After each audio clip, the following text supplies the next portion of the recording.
اچھا، اسی پہ ہی تھوڑا سا ایک پش بیک کرتا ہوں، کیونکہ جب آپ آن لائن اسپیس میں جاتے ہیں تو بہت ساری باتیں ہوتی ہیں، جیسے وہ یہ کہتے ہیں کہ بھئی اسلام پھیلا تو تلوار سے تھا لیکن اب اس کی موت ہو گئی انٹرنیٹ کے ہاتھ. تو اس طرح کے بہت سارے نیریٹو آتے ہیں جس طرح بھی آپ نے کہا، اور اگر آپ اس کو بلاک کر دیتے ہیں تو ایک اینگر جنم لے گا، اور وہ جو اینگر ہے وہ پینٹ اپ ہوتا رہے گا، پھر وہ آپ کو چھوڑے گا نہیں، پھر وہ پوائنٹ بنائے گا. دیکھیں، ایک پوائنٹ الحاد کا ہے اور ایک پوائنٹ بلاسفیمی کا ہے. ہم نہیں چاہتے کہ وہ بلاسفیمی پہ جائیں، آپ فلسافیکل بات کریں، اب بلاسفیمی پہ نہ جائیں. لیکن جیسے آپ نے بتایا کہ وہ پھر جب اینگر کر کے جب وہ باہر کے ملکوں میں جاتے ہیں، تو اسی میں ایک میں دیکھ رہا تھا ایکس مسلمز آف نارتھ امریکہ، اور اس طرح انہوں نے تنظیمیں بھی بنائی ہوئی ہیں. وہ پھر پراپر تنظیم ہے، وہ پھر سارے کام چھوڑ کے نہا دھو کے ہاتھ دھو کے وہ پھر آپ کے پیچھے پڑتے ہیں کہ آپ نے ہمیں وہاں تو جینے نہیں دیا، یہ کریں گے. اچھا، میرا ایک کوشچن ہے کہ واٹ اف یہ جو مذاہب ہیں یہ ایکسیڈنٹ آف جیوگرافی ہوں؟ ابھی آپ جو کیس بنا رہے ہیں وہ اسلام کے پوائنٹ آف ویو سے بنا رہے ہیں. وجہ یہ ہے کہ پاکستانی ہیریٹیج ہے. یہی اگر آپ پراپرلی ہندوستان میں ہوتے تو اس حساب سے آپ یہیں پہ بیٹھ کے باتیں ہم خدا کے وجود اور وہی کر رہے ہوتے، لیکن آپ جو ہے اس کو ہندو پرسپیکٹو سے دیکھ رہے ہوتے. تو کیا یہ ایکسیڈنٹ آف جیوگرافی ہے ہمارے مذاہب کو اڈاپٹ کرنا؟ دیکھیے، دنیا میں جتنے مذاہب ہیں نا، آپ ان کا تجزیہ کرتے ہیں تو کل ملا کے 3 طرح کی نظریاتی سامنے آتے ہیں. ایک ہے الہامی روایت. الہامی روایت میں تو کوئی چیز جغرافی کے ساتھ جڑی ہوئی نہیں ہے. یہ تو ٹھیک ہے کہ الہامی روایت کے اندر اللہ تعالیٰ کی اسکیم میں ایک تبدیلی آئی، انہوں نے سیدنا ابراہیم کو امام الرسول بنایا، ان کی نسل میں اس کو جاری کر دیا، اور سارے پیغمبر پھر بنی اسرائیل کے اندر آئے، یہاں تک کہ پھر ان کو معزول کر کے اللہ تعالیٰ نے بنی اسماعیل کی طرف اس سلسلے کو جاری فرمایا آگے. تو الہامی مذہب تو ایک ہی ہے، وہ چاہے کرسچینٹی ہو، جوڈائزم ہو، وہ اصل میں اسلام ہے. قرآن مجید نے اس کا ذکر کر کے بتایا ہے کہ یہ تم نے اس کے نام رکھ لیے ہیں، یہودیت اور نصرانیت. یہ تو ایک ہی مذہب ہے، اور اللہ نے پہلے دن جس شخص کا انتخاب کیا اس کو مسلمان بنایا، سیدنا آدم علیہ السلام. تو ایک تو مذہب کی یہ روایت ہے جس کے اندر جغرافیہ، جس کے اندر خطہ تو تبدیل ہو رہا ہے لیکن کانٹینٹ تبدیل نہیں ہو رہا. اس کو قرآن مجید نے خود بتایا کہ ایک ہی دین ہے محمد، شرع لکم من الدین ما وصی بہ نوحا. یہ وہی دین ہے جو نوح کو دیا. والذی اوحینا بہ ما وصینا بہ ابراہیم و موسیٰ و عیسیٰ ان اقیموا الدین ولا تتفرقوا. سب کو ایک ہی دین دیا گیا. اس میں بھی بہت سارے لوگ آپ دیکھیے آج کل داد تحقیق دے رہے ہوتے ہیں، مستشرقین نے بھی اس پہ کام کیا کہ وہ اسلام کا کانٹینٹ اٹھا کر بتاتے ہیں کہ دیکھیے یہ تو بائبل سے سرقہ کیا ہوا ہے. وہی بائبل میری کتاب ہے بھائی، یعنی بائبل میرے مذہب کی کتاب ہے. میں مسلمان نہیں ہو سکتا جب تک میں بائبل پہ ایمان نہیں لاتا، مسیح پر ایمان نہیں لاتا.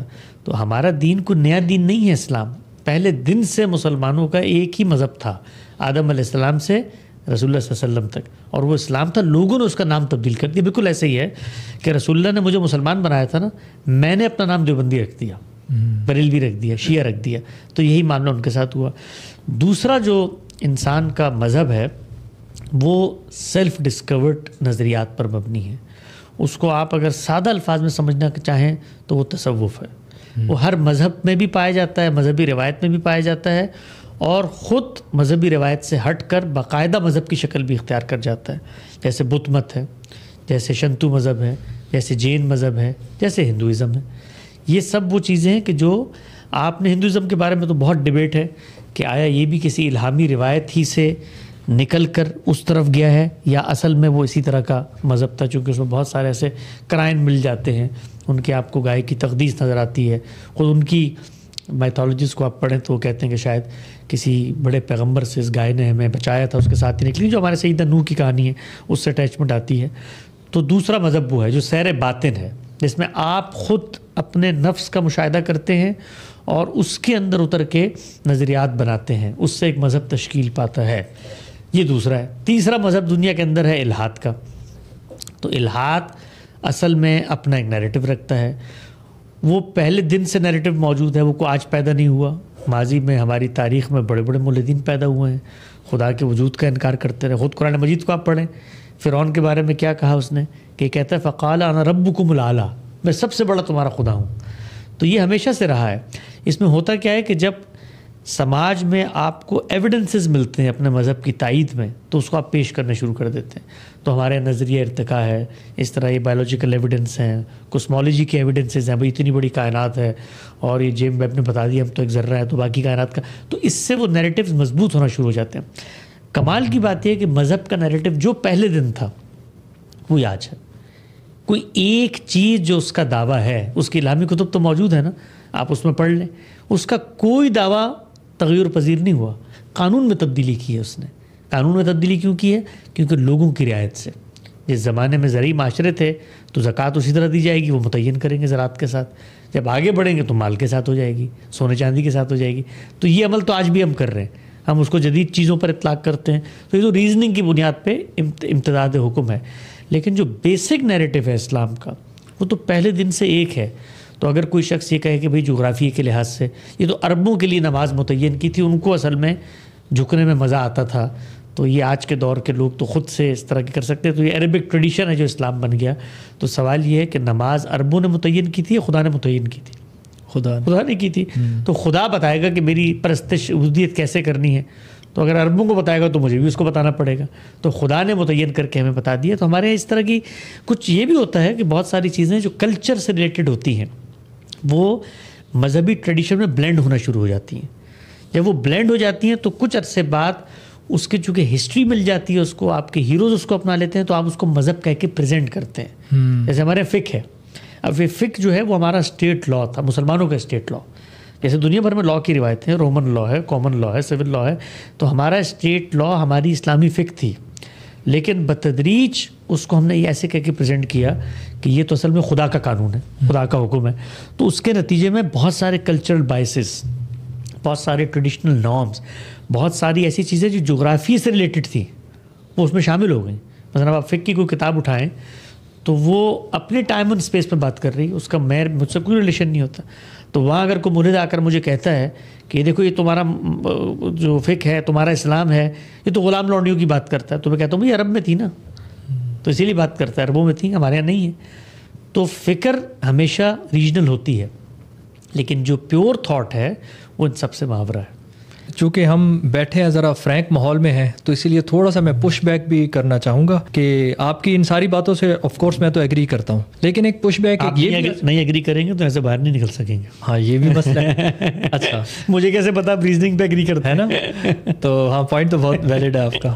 اچھا اس میں ایک پوائنٹ یہ ہے کہ جن کا کوئی اسٹیٹ ریلیجن نہیں ہے وہ تو آج کل ایسے سمجھے کہ ماڈل ہیں باقی دنیا کے لیے بھی۔ میرے ذہن میں آف کورس اسکینڈینیوین کنٹریز آ رہی ہیں، تو وہ جس آئیڈیالوجی کو فالو کرتی ہیں وہ ڈیموکریٹک سوشلزم ٹائپ ہے ان کی آئیڈیالوجی، اور ان کا ویلفیئر کا نظام ہے بہت اچھا۔ اب اس پہ عموماً کہا جاتا ہے کہ جی جو اچھی چیز نظر آئے میٹھا ہپ ہپ کڑوا تھو تھو، جو میٹھا نظر آئے اچھا یہ ملک اچھے ہیں، اچھا ٹھیک ہے یہ تو جی انہوں نے اسلام سے لیا۔ تو آپ کیا کہتے ہیں کہ Sweden, Denmark, Norway, Finland, یہ جو اسکینڈینیوین کنٹریز ہیں انہوں نے یہ اسلام سے لیا ہے؟ جی دیکھیے ان کو تو نہیں پتا۔ بات یہ ہے کہ دین کے ایک طالب علم کی حیثیت سے جب ہم ان ممالک کا جائزہ لیتے ہیں، یہاں پر سوشل جسٹس نظر آتا ہے، فریڈم نظر آتا ہے، لوگوں کو بنیادی انسانی حقوق حاصل ہیں، قانون کی حکمرانی ہے، آئین کی خود مختاری ہے، لوگوں کا معیار زندگی بلند ہے، تعلیم ہے، سب چیزیں ہیں۔ سوال یہ ہے کہ یہ چیزیں انہوں نے کہیں سے بھی لی ہوں، مذہب سے لی ہوں، عقل سے لی ہوں، تاریخ سے لی ہوں، تجربات سے لی ہوں۔ میرا مسئلہ یہ ہے کہ میں سچائی کو ادھورا قبول کرنے پر آمادہ نہیں ہوں۔ جس طرح انسان ایک سچائی ہے، آپ نے انسان کو محور بنایا نا، انسان کو سچائی حقیقت سمجھا، تو آپ نے کہا کہ اس کی تالیف کے لیے، اس کی تحسین کے لیے، اس کی تنظیم کے لیے، اس کی سہولت کے لیے ہمیں نظام بنانے چاہیے۔ تو بہت اچھا کام کیا انہوں نے بنایا۔ ان ملکوں کو، یہ جو ملک آپ کو اسکینڈینیویا کے نظر آتے ہیں، ان ملکوں نے ایک زمانے تک دنیا پہ حکومت کی ہے، دنیا بھر میں بربریت کی ہے، وہاں سے خزانے لوٹ کے لائے ہیں، اس کی وجہ سے ان کو دولت حاصل ہوئی ہے۔ آج بھی آپ دیکھیے انہی افریقی ممالک کے اندر اربوں خربوں ڈالر کے ان کے تسلط پر مبنی خزانے موجود ہیں۔ اس سے جب پیسہ آ گیا، ملک بنے، آبادیاں کم تھیں، تو اچھے نظام بھی بنا دیے۔ تو یہ سب کام ایک تاریخی عمل کے نتیجے میں ہو رہا ہوتا ہے۔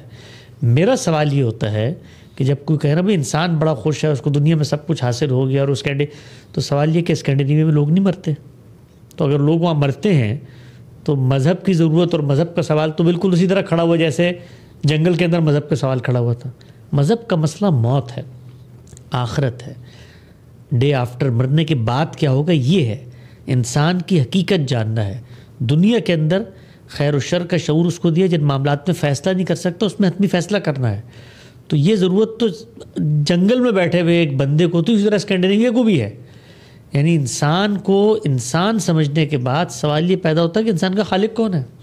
اگر آپ اس سوال کا جواب تلاش نہیں کرتے تو اپنے آپ کو دھوکہ دیتے ہیں۔ اور دھوکہ دینے کے بعد آپ یہ بتاتے ہیں کہ اس موت کا آپ نے خاتمہ کر دیا ہے، تو پھر تو میرا مسئلہ ہو جائے، میں آپ کو لے کر اسکینڈینیویا کنٹری میں جا کے آباد ہو جاؤں۔ سوال یہ ہے کہ میں کھانا کھانے کے بعد آخر سوچتا بھی ہوں کہ نہیں سوچتا کہ میں مخلوق ہوں؟ تو میں اگر مخلوق ہوں تو میں انکنسسٹنٹ کیسے ہو سکتا ہوں؟ اگر میری ماں نے مجھے بنایا ہے اور میں روز اپنے تعلق کا اس سے اظہار کروں، چونکہ میں ریئلٹی جانتا ہوں میری ماں ہے وہ، تو میں اپنے خدا کا انکار کر دوں گا؟